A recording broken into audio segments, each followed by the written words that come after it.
If you load it up big, you better clear the rest. The solvent list takes away all my stress. Life's been feeling like kind of a mess. I'll never let a hater make me think less, because everything before this was just a test. Bagsy Chronicles. I'm riding, all the homies with me. Yeah, we've been getting hella faded.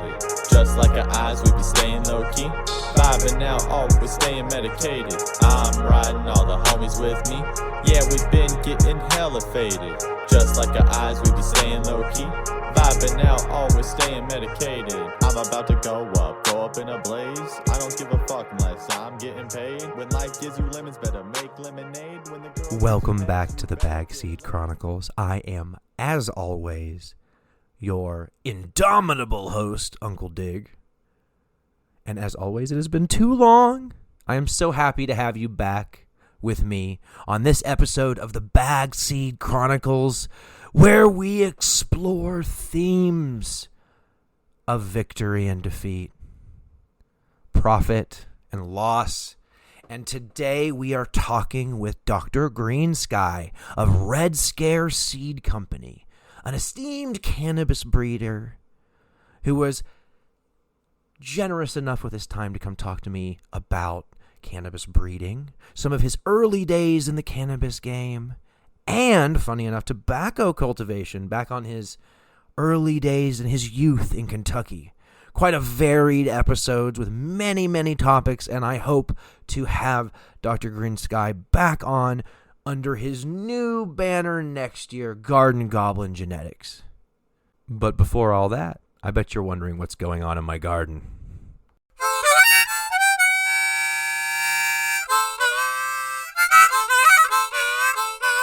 Uncle Dig's garden update.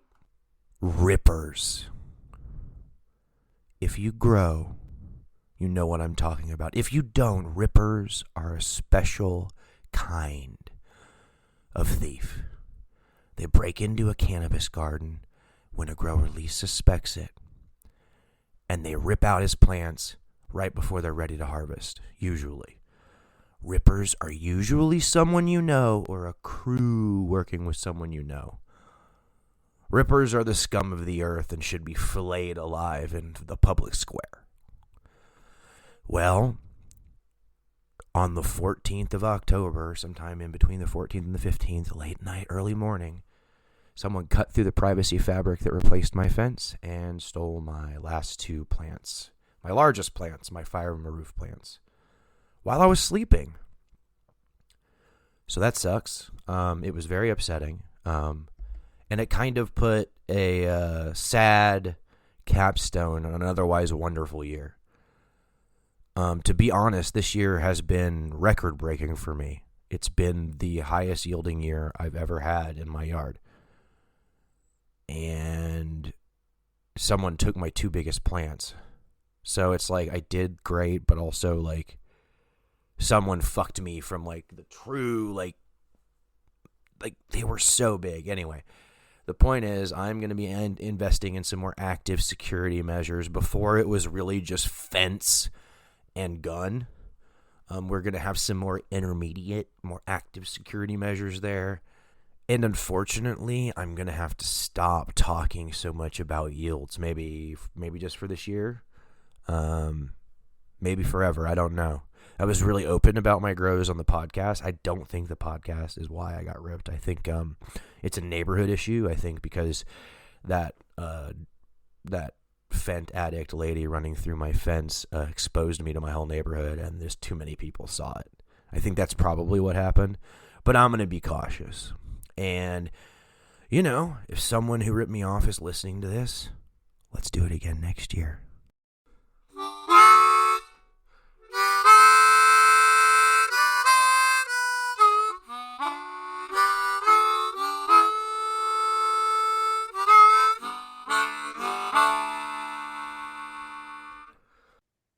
Hello, everyone. Welcome back to the Bagseed Chronicles. Today, I have with me Dr. Grenskye. Dr. Grenskye is a regenerative farmer based in Illinois and founder of the seed company Red Scare Seed Company, which is going through a brand transition into Goblin Genetics.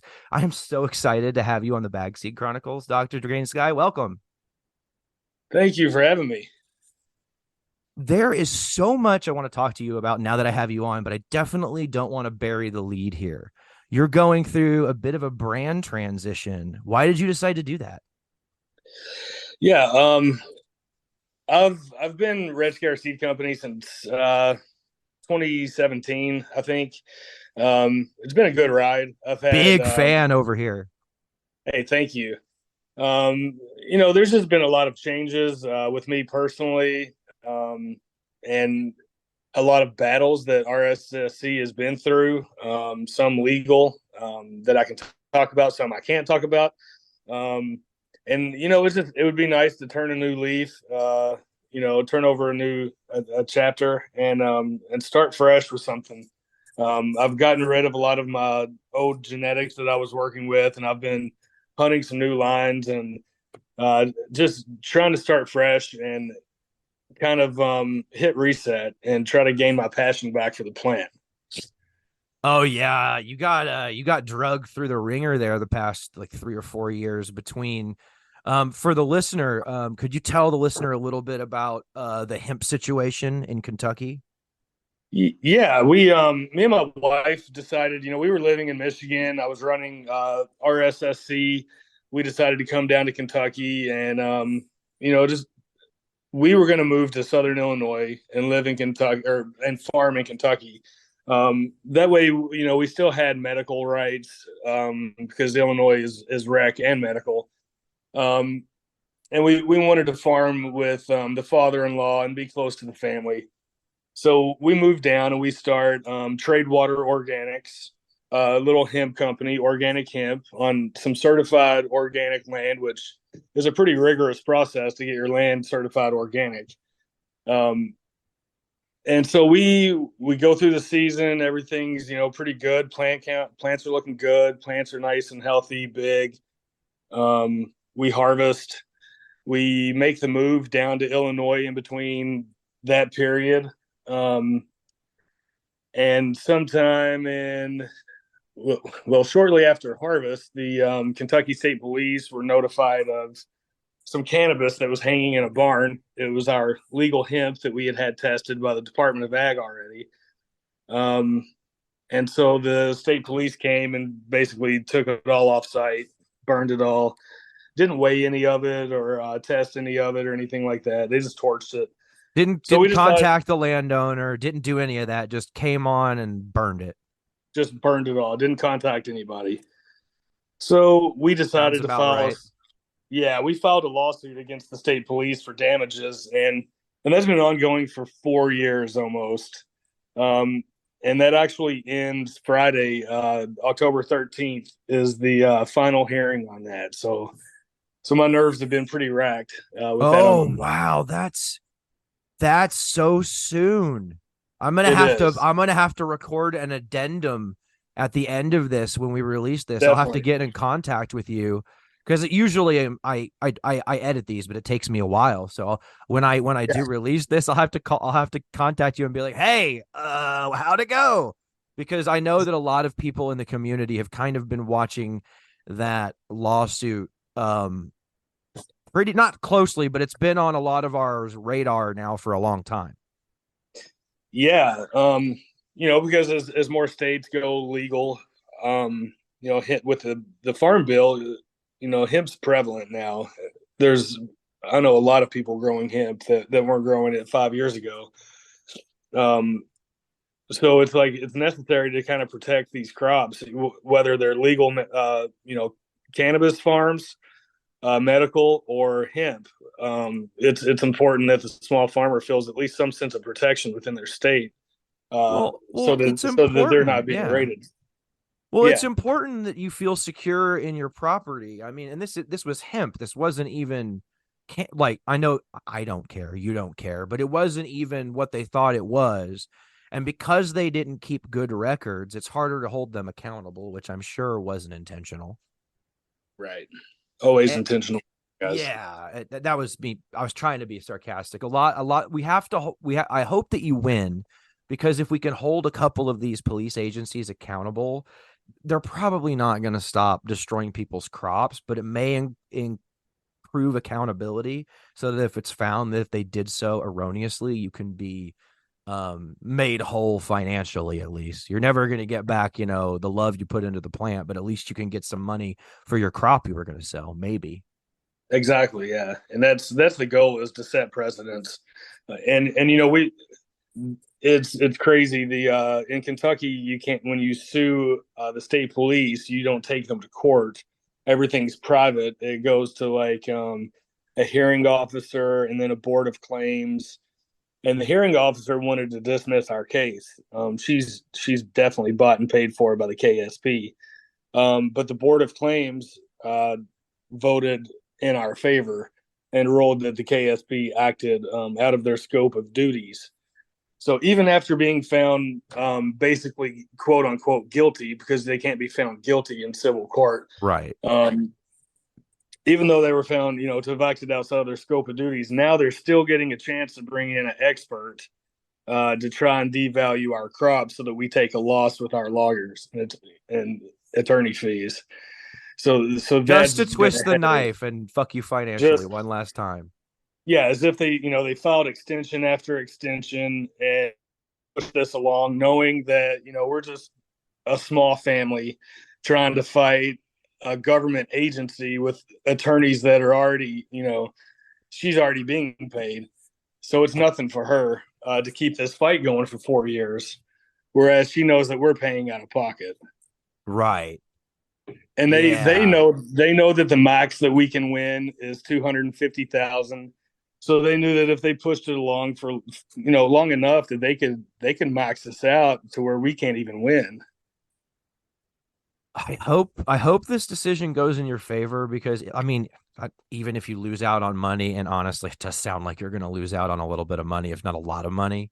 If you can set precedent, it might it might do something to add restraint to police services that want to do this, and it might also make the future fight for future farmers a little less onerous. And that sucks that you're falling on your sword for the rest of us. Yeah, you know, that's, somebody has to. And we definitely weren't going to take it laying down. And once you start that fight, you know, you can't really back out. You don't just drop it. No, you have to So keep going as long as yeah, you possibly can. And I've been watching you on Instagram, like slanging like stuff that you had banked that you didn't want to let go to try to make money for the court case and stuff.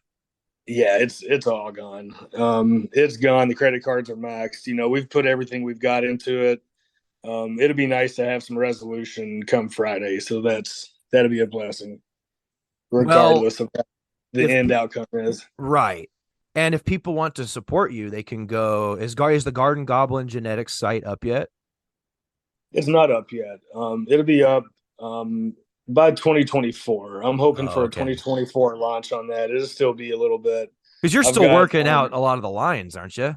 yeah, I'm still moving some Red Scare Seed Company work, and I've got potentially one restock coming up on GMO Fuel F6 and maybe Wedding Fuel F2. So after that, that'll be, you know, the end of any Red Scare releases. Can you tell us a little bit about the GMO fuel you were talking about? I like gassy stuff. So, Yeah, it's, you know, it kind of runs the gauntlet on funk. Everything from gas to onion. It's really nasty. Lots of garlic in there. yeah. Um, nice yields for the most part. Quick, you know, it's a lot quicker than GMO. GMO can take, you know, 12, 13 weeks sometimes. Oh, okay. Um, for the most part, GMO fuel, I've seen them finish as early as 9, but, you know, 10, 11 weeks is kind of long for GMO fuel. Right. So, you know, you're still knocking off a few weeks. And it's, Nice. yeah, test in the high 20s, you know, low 30s, but just has that complete terpene profile that really knocks your socks off.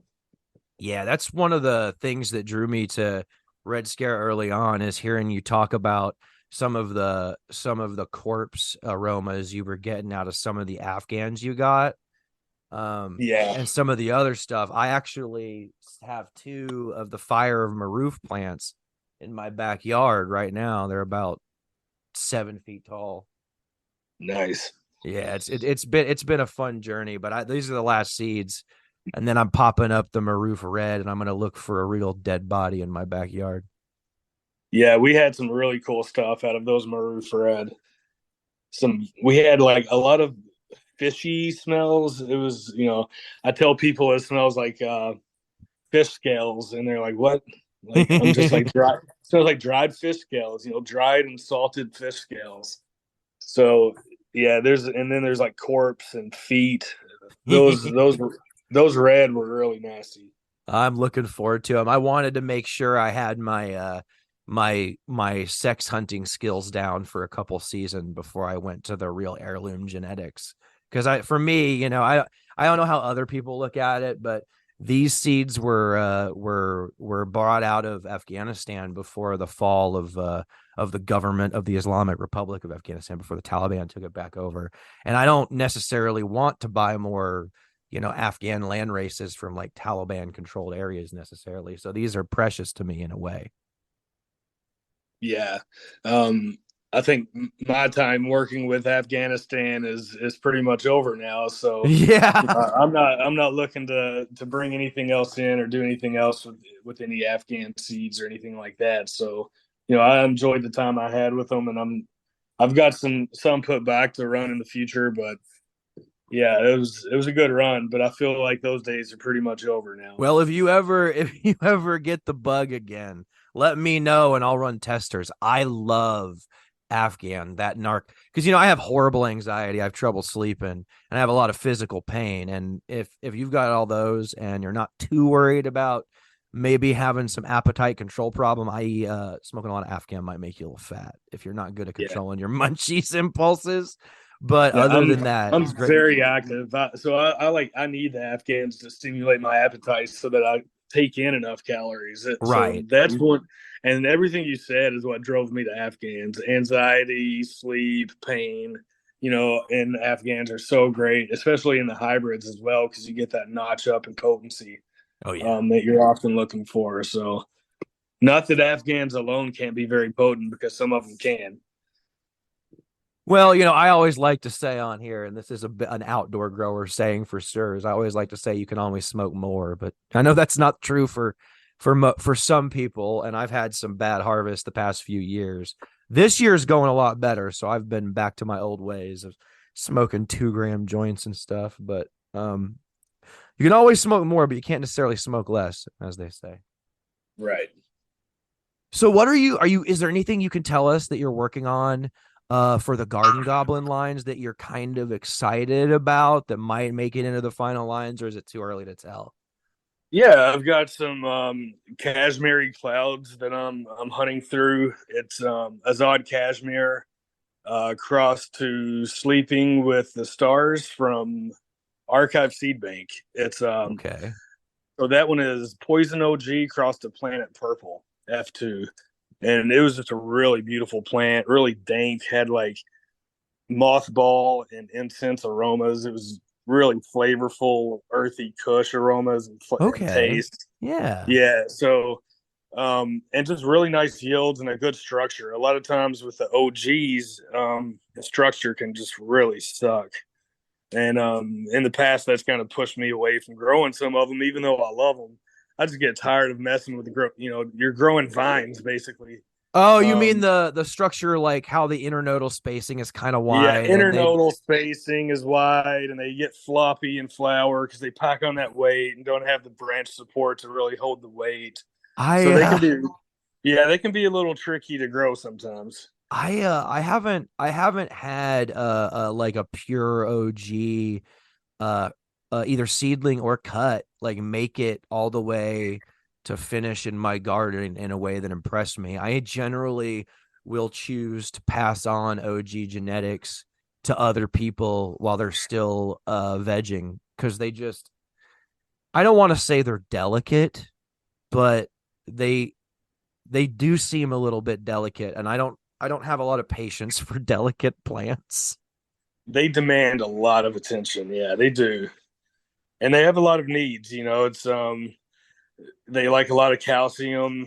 Um, the nitrogen and the too heavy of nitrogen can make them really larfy Yeah. and flower. Not enough, and they're going to yellow out immediately and stay yellow the whole some. So it's like you're always on a wire balancing with the OGs. Some people love them, and some people just prefer not to grow them, and I totally get it. Well, and it's not that I'll give them a try. Like every other season, I'm like, I'm going to grow Alien OG or I'm going to grow an OG Kush Pheno from this generic seed bank or whatever. And then I grow it out and it gets about 4 inches tall. And I'm like, you're a bullshit plant. I don't want you around. You're just weak. And I had to tie you to a stick. Like, and it's one of those other things. Like if you have some light, like a lot of times I don't put the light low enough, so sometimes I'll have leggy seedlings. But if I only have one floppy leggy seedling, it's gonna be an OG Yeah, every time. And it's just yeah, like but I don't know about you, but I feel like at this point in our cannabis journey as home growers, we should expect that if we're paying for, I don't know, I want hardy genetics if I can get them. I don't want something that's too temperamental. If I'm giving it a generic thing that a generic cannabis plant would want. Now, I'm not expecting ideal expression with my generic recipe, but I should at least get something that's worthwhile. definitely.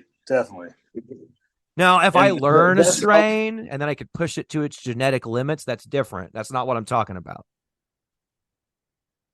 yeah, and adversely, like if a plant gets root bound really easily, I'll typically just pass that on. I'll just chop it and just be done with it.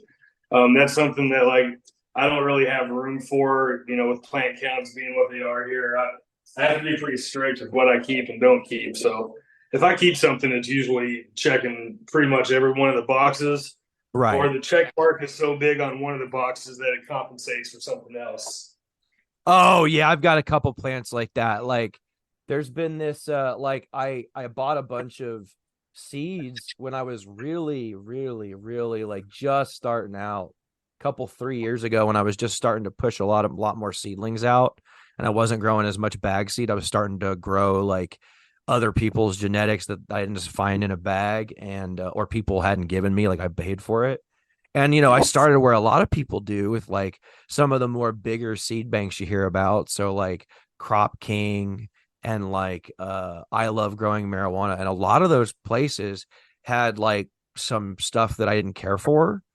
But one of the things that I Love Growing Marijuana has, and I know it might not be the real thing or whatever, but they have an amnesia haze that every seed I've popped of it that I've finished, I've popped two now out of the same pack, and they've been really similar. Great, like producers of like terpenes, and they're consistent. They're consistent to a point where I didn't think it was really possible, if that makes sense. Oh wow. And I didn't expect that hearing what people had said about that company.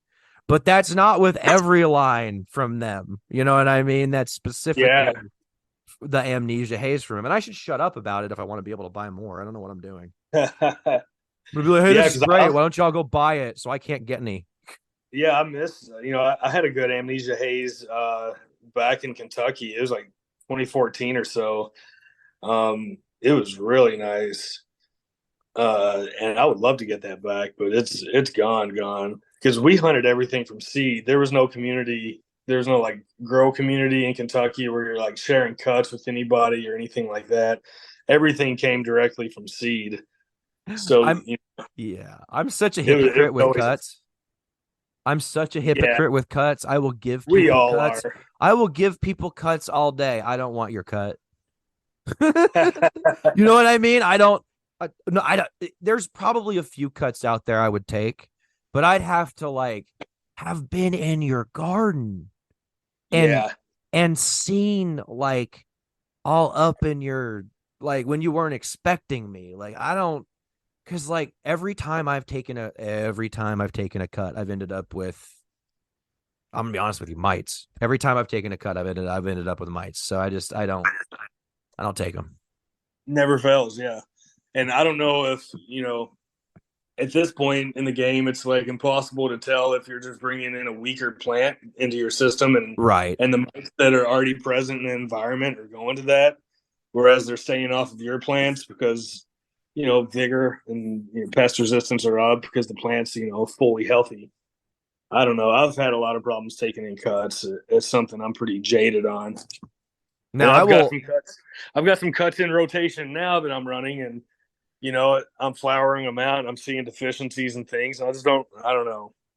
I'm tired of the cut game and clones. I do own a seed bank. I've sell clones on occasion too. And I've had somebody hit me up and be like, "Hey, you have mites on your clones," and I'm like, "Well, I scoped them before I sent it. That doesn't mean they're not present. Here's a double refund or something like that. There's not a lot you can do at this point. I think pretty much everyone has something in their garden that could infect somebody else's garden. Oh yeah, and I have I don't know what it is. I don't know if it's a plant disease or if it's a weak plant. I haven't really figured out what it is, but every so often I'll bring a plant out. I'll be transitioning it outside and something will happen and it'll look like it has root damage, but it will just not be able to cope with like the sunlight, the like high, and it'll just I don't know, it's weird. It gets all sick and twisted, and I'm like, and I just throw them out and I Yeah, get rid of the medium, but I don't know if that might be like some sort of plant pathogen or something. I don't know. it could be. And most everybody's getting their mediums from the same dozen sources. A Oh lot of yeah. times, the same 4 to 5. So Oh yeah, I'm there's banging no out with telling what. Fox Farms. Whatever Fox Farms has at their facility, I've got it too, man. Exactly. Yeah, and so does a million other people. Yep.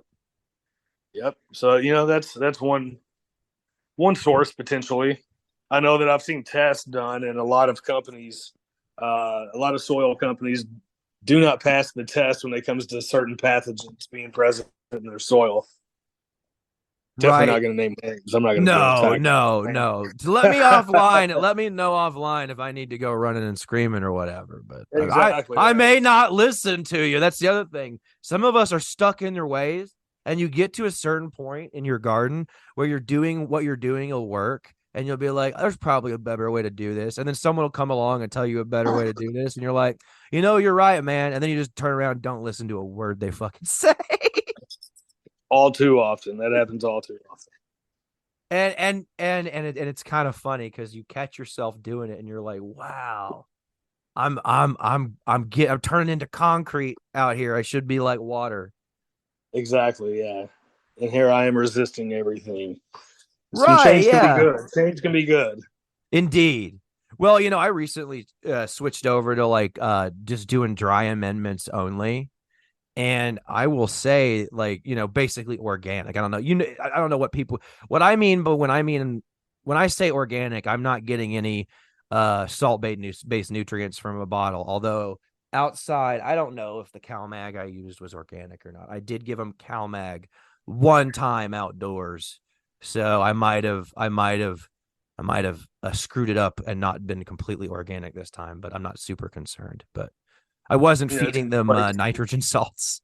that's kind of like being a vegan and like accidentally ingesting some honey and thinking it's all over when your body when your body's really just metabolizing the sugar all the same. Right. Yeah. When your body's like, you're still eating clean. I'm not upset. Exactly.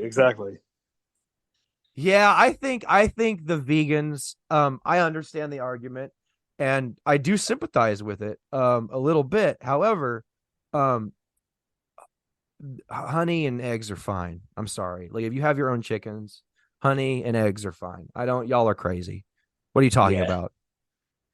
Like Yeah. chickens are a species we have so fundamentally ruined. They don't exist without us. They're that nature's that's perfect true. prey animal. They are.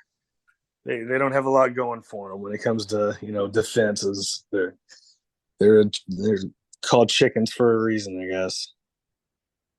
I have Pretty. 4 of them. I love them, but they are I'm getting on. some this spring. I'm excited to get some this spring. Yeah, I would tell you keep them out of your cannabis garden. The first couple of years, mine left mine completely alone and just helped with bugs. And then one day, I don't know if one of them picked a beetle off a leaf and got a taste of the leaf, and then they discovered that they could eat the plants, Yikes!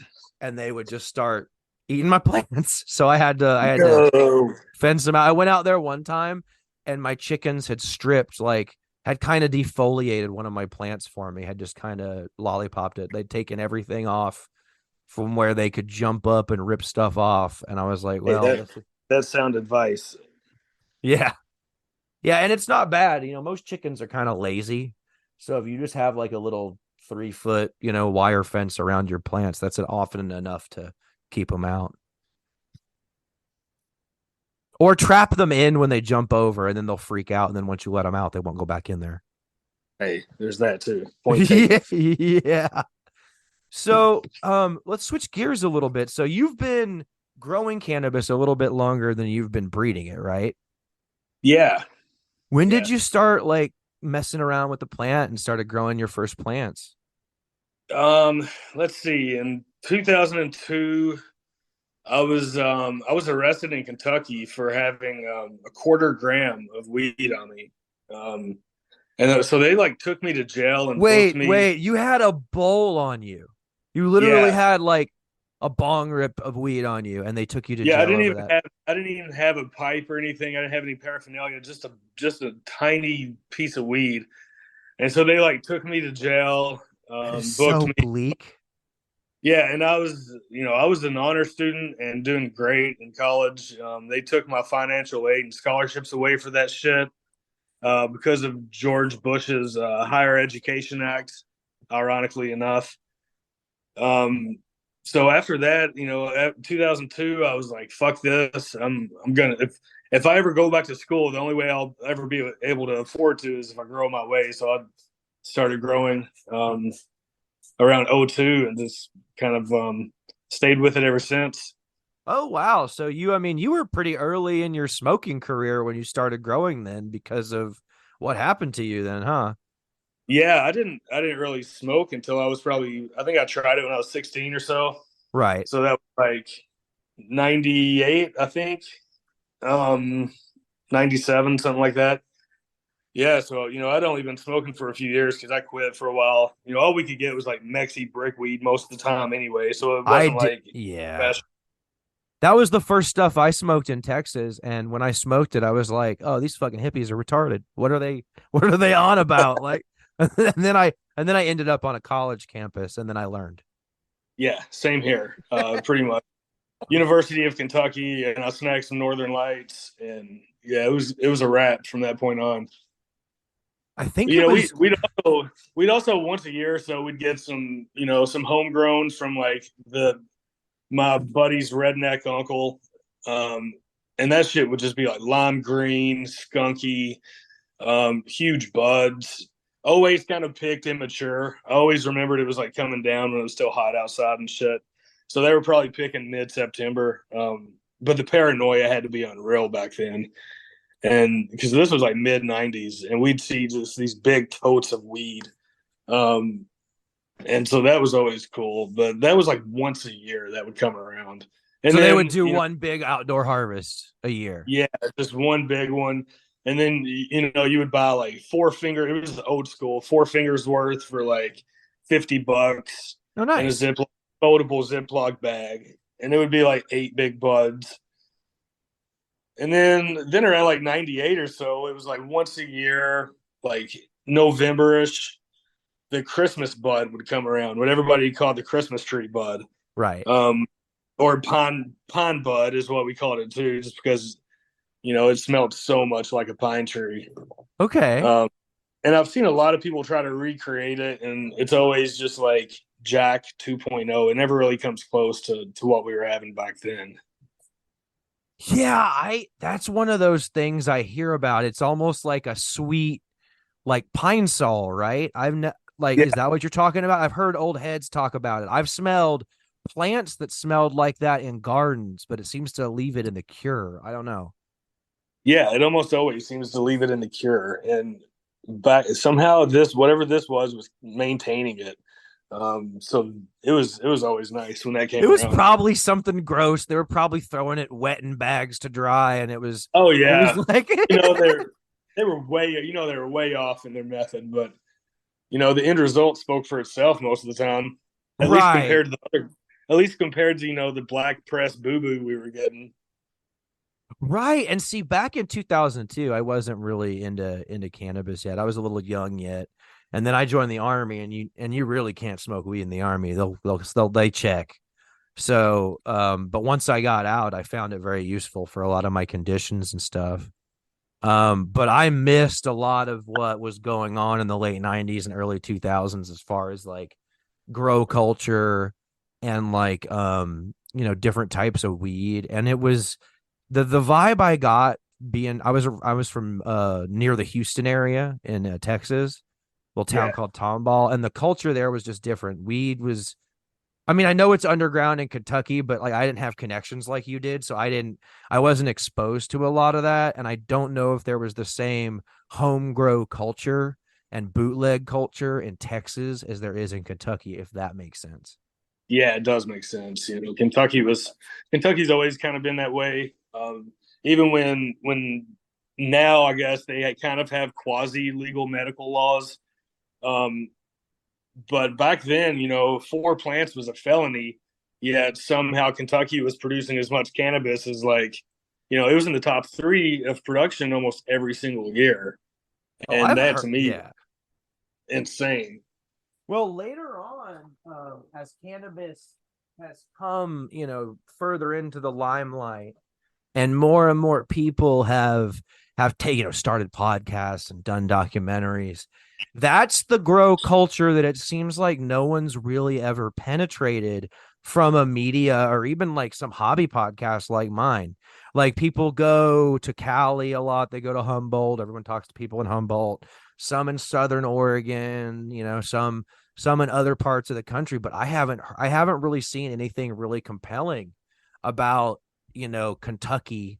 And all the old heads know that if you've been, you hear rumors about how Yeah, epic it is, but you have to know somebody, and it sounds like you have to keep your mouth shut too.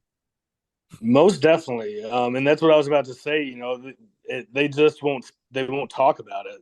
Um, you know, if you know them and you know somebody personally, you get those conversations. But if you don't know these old dudes personally, they're not going to talk about it. They just shut down because a lot of them have either done prison or their buddies have done prison, and they just know the rules. You just shut the fuck up about things like that.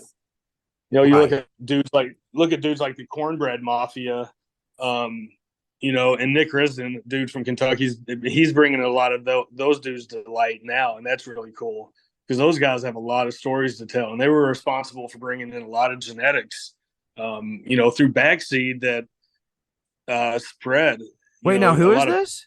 The Cornbread uh, Mafia. I've heard of the Dixie Mafia. yeah, the Cornbread Mafia. Okay. Um, yeah, so they Uh, I don't even feel right saying it. So you know, they just you'll have to look them up for yourself. They I did a lot of will. I'm going to within the start pulling cannabis on this game. thread. Yeah, I'm not going to say what they did or didn't do because that's not for me to say. But they helped bring in a lot of genetics. I'll say that Okay. through bags. Yep, very cool story. And so there, and those are dudes that are known about. For every cornbread mafia, there's two or three others from a different region that nobody even knows about that were Right. still bringing large amounts of cannabis from remote places or bricks of hash from their time in a certain country. Um, yeah, they just don't get spoken of. Well, it's like my I always heard stories in high school. My buddy's buddy is a drug mule, and he's not anybody who you'd think of.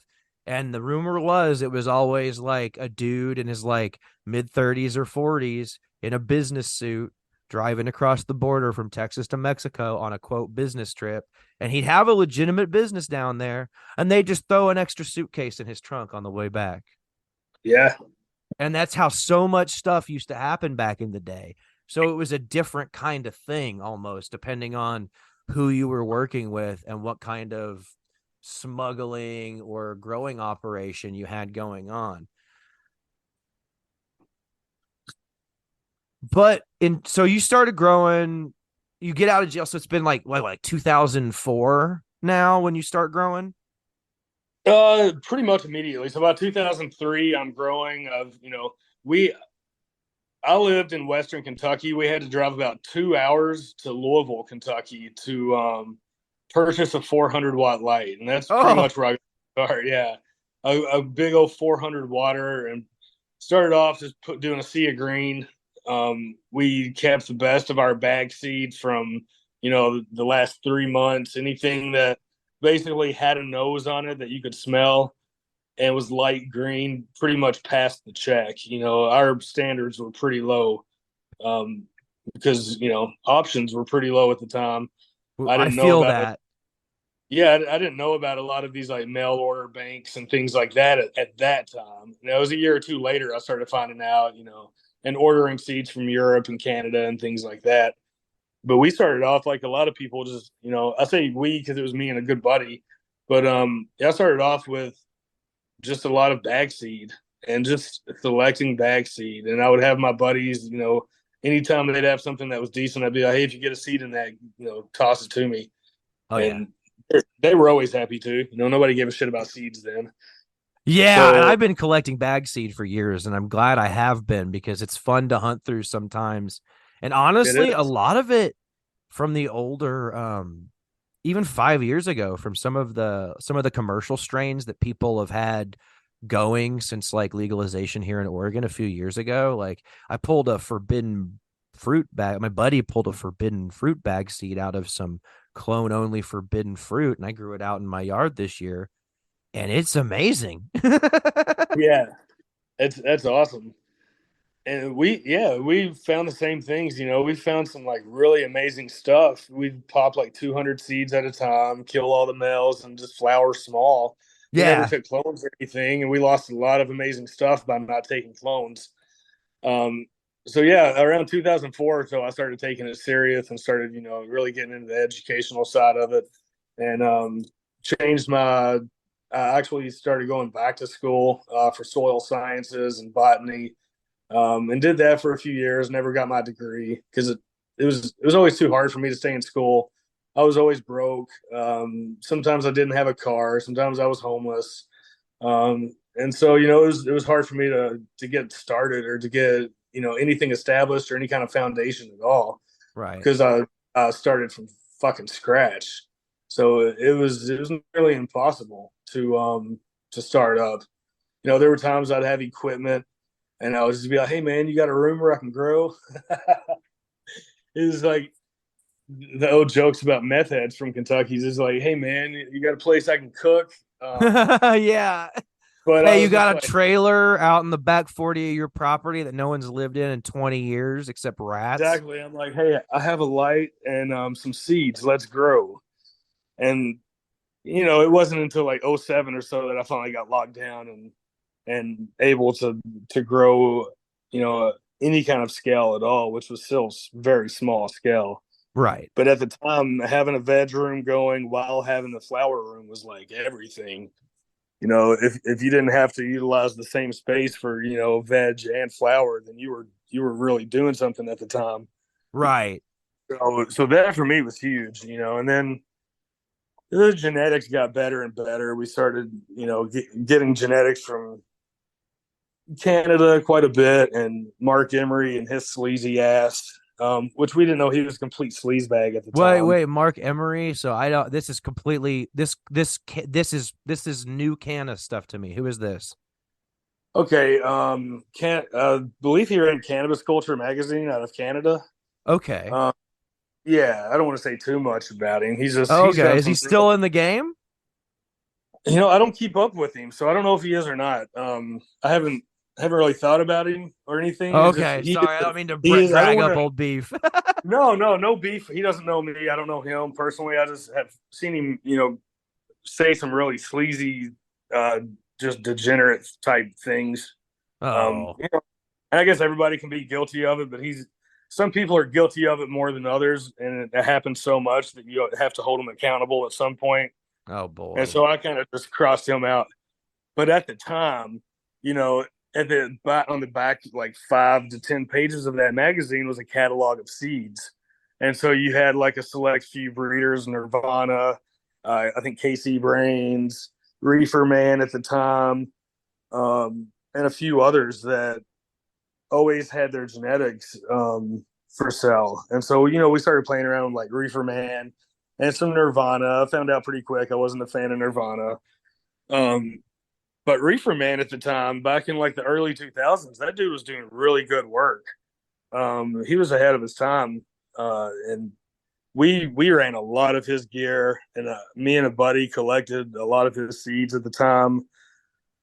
So, you know, that stepping up in genetics is really what pushed me into making my own seeds.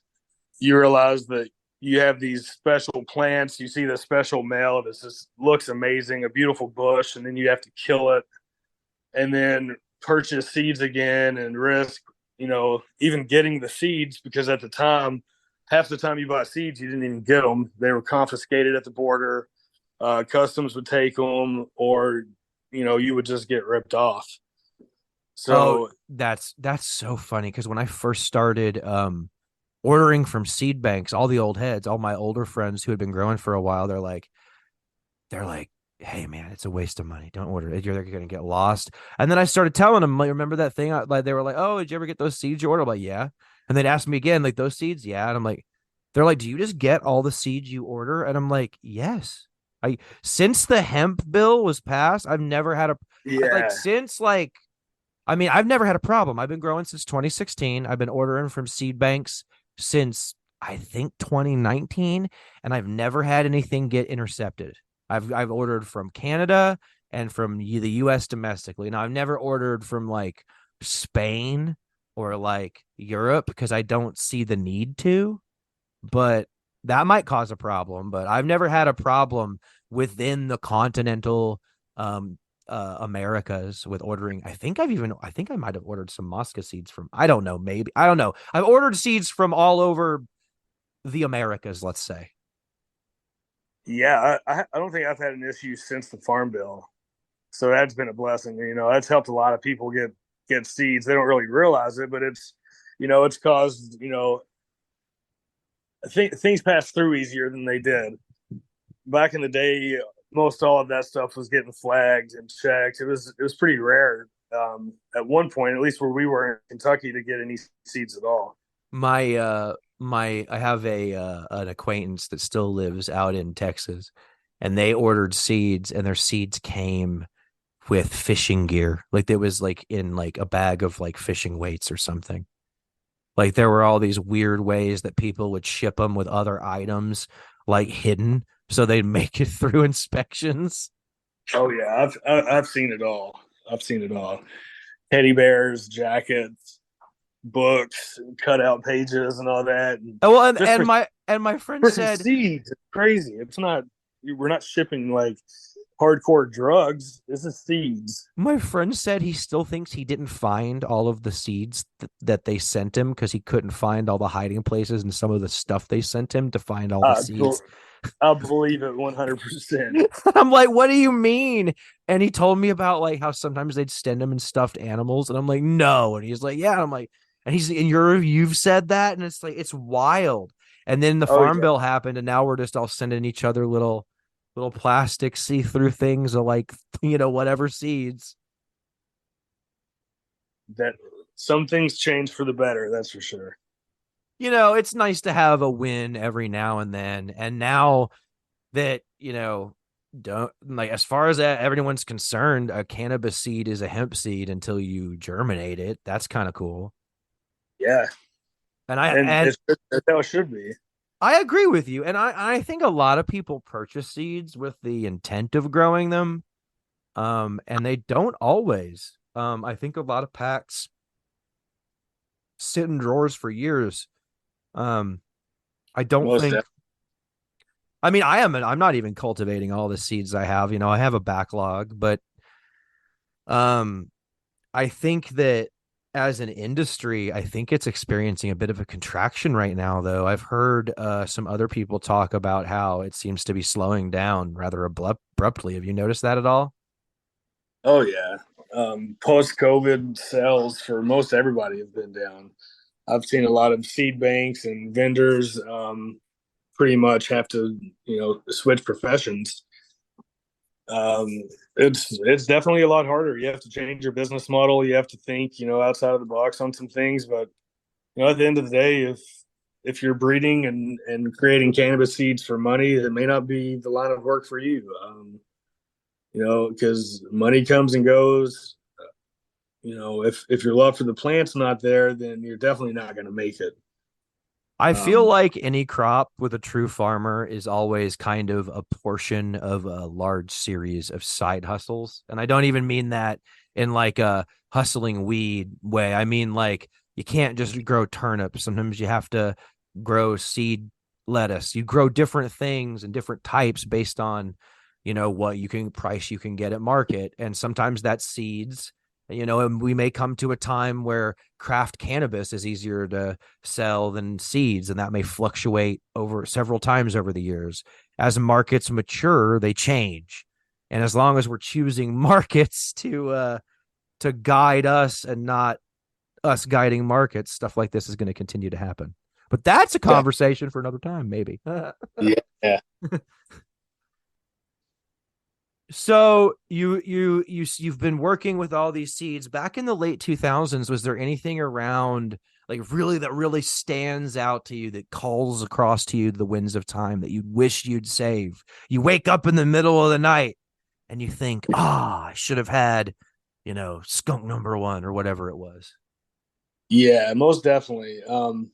So I was talking about Reefer Man and some of his genetics, and one of the only strains that really stands out to me is like something that I really wish I still had to this day was his Gypsy's Kiss, and this was First Lady, and I'm pretty sure that spawned White Widow.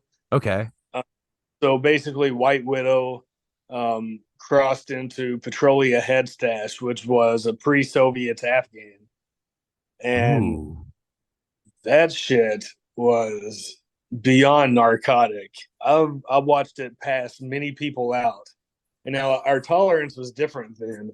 Right. And most of the time we were smoking, we were also like sipping the bourbon. And to say sipping, it'd be putting it lightly because we were pretty young, and me and my buddies, we got down. I've been to So we were like, Kentucky. I've yeah, we were experienced a sipping session, as it were. yeah, we were sipping heavy and smoking heavy, and just people, their tolerance would crash. You're talking about two shots and a joint, and everybody's passed out on the couch, and the party's dead. Oh And yeah. this stuff is an absolute party killer. I was even asked to not bring it one time. They were like, just don't bring your fucking weed because it's gonna kill the party.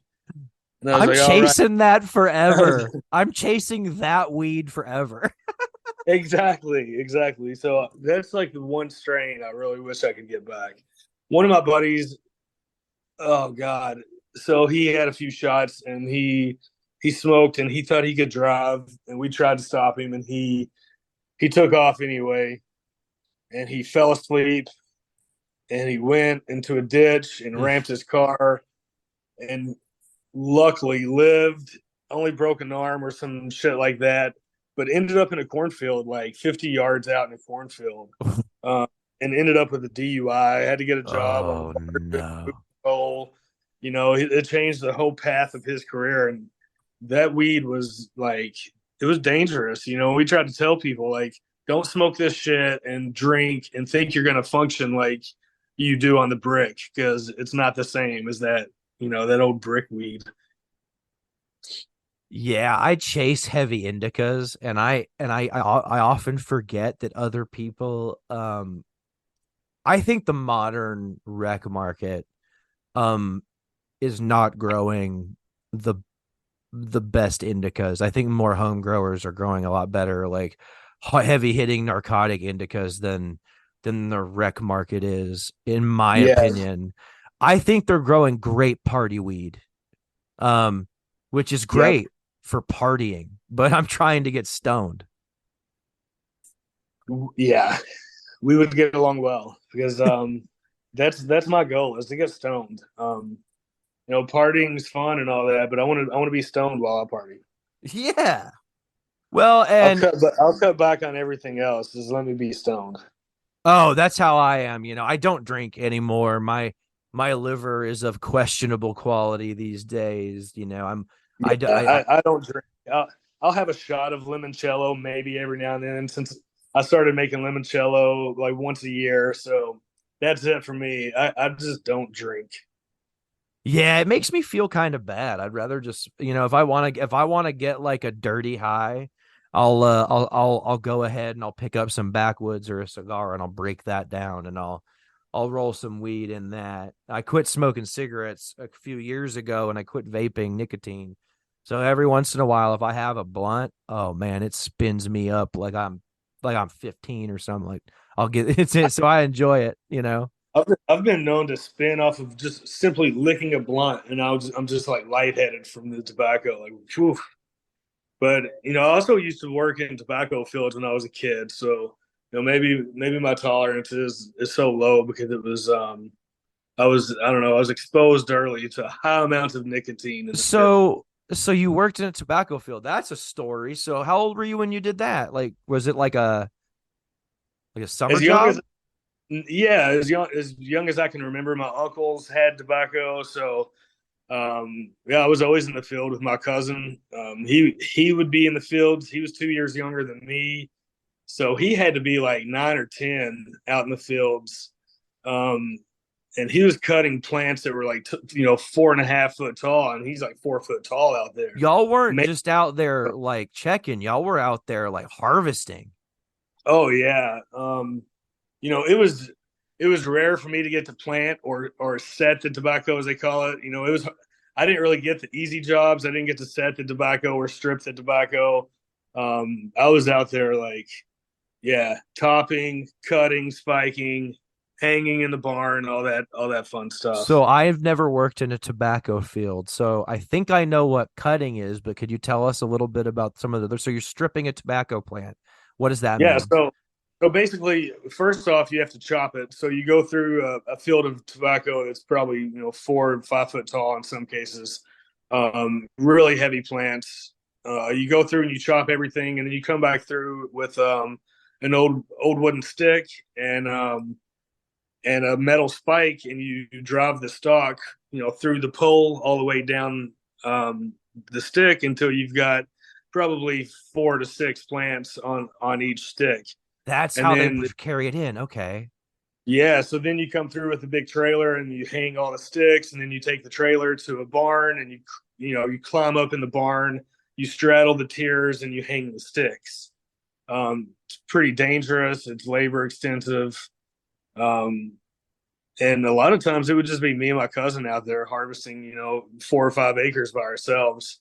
That's So really labor intensive. So yeah, how tall are these dry barns? whew, um, you know, 2 stories high, 3 stories high in some cases. They're Right. tall. Yeah, they're big And barns. how long does the tobacco go in there before you continue processing it? A few months, and then it's stripped down, Oh, and bundled up and sold, at an auction, or at least that's how it used to be. I know that the government stepped in at one point and restricted the amount they could grow and gave them all, a quota they had to fill, and that's it. So a lot of my family got out of it pretty early on. right.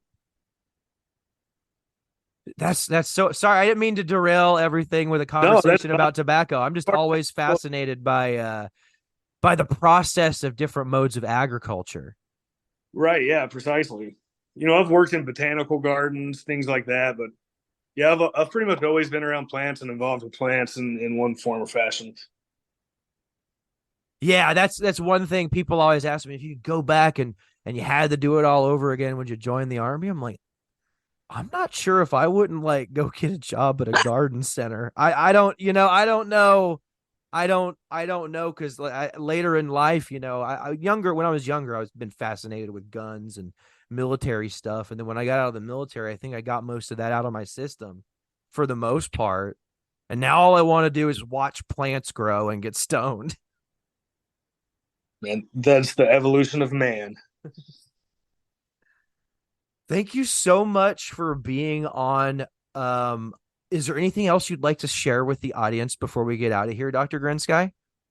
No, just stay tuned. I've got, I've always got projects in the works and big things coming with Garden Goblin. Just plan on bringing the fire. Yeah, look out for Goblin Genetics in 2024.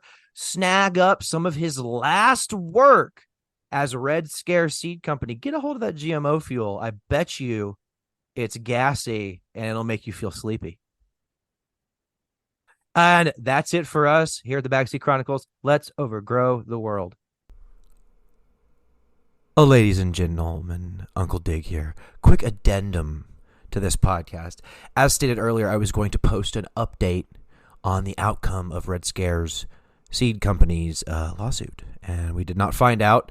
They have about 60 days more of appeals and litigation to go, so we will not find out the final outcome of that lawsuit until early 2024.